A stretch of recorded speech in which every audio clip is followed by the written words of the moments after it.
The ancient proverb, "He who loses his homeland loses all," rings hauntingly in the ears of Jordan's Circassian community, as they express themselves and their culture through traditional dance and costumes.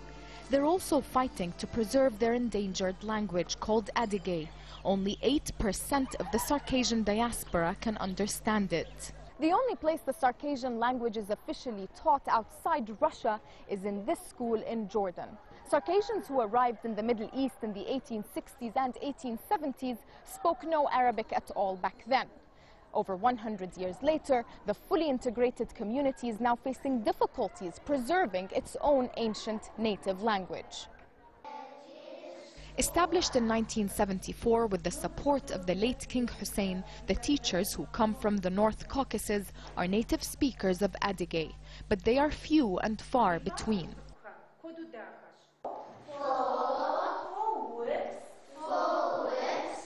The school is at full capacity with more than 800 students. We are afraid of losing our language because parents are not using it in home now with their children. They just take it at school, and after that no one talks to them.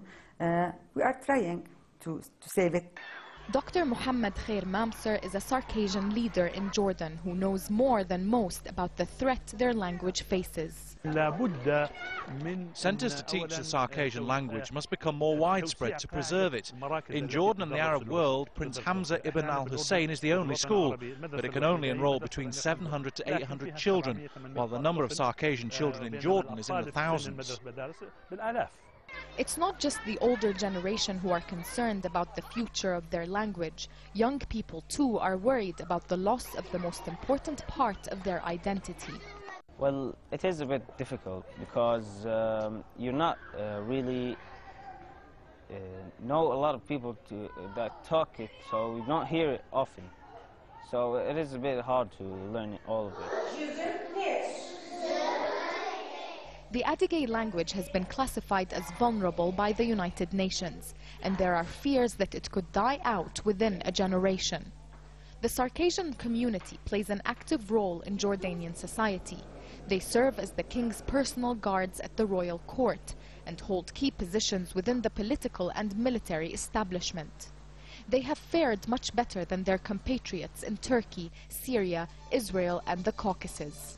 But they are finding it increasingly hard to preserve their culture and face an uphill struggle to ensure their traditions and language are not consigned to the history books. Nisreen Al-Shamaili, Al Jazeera, Amman.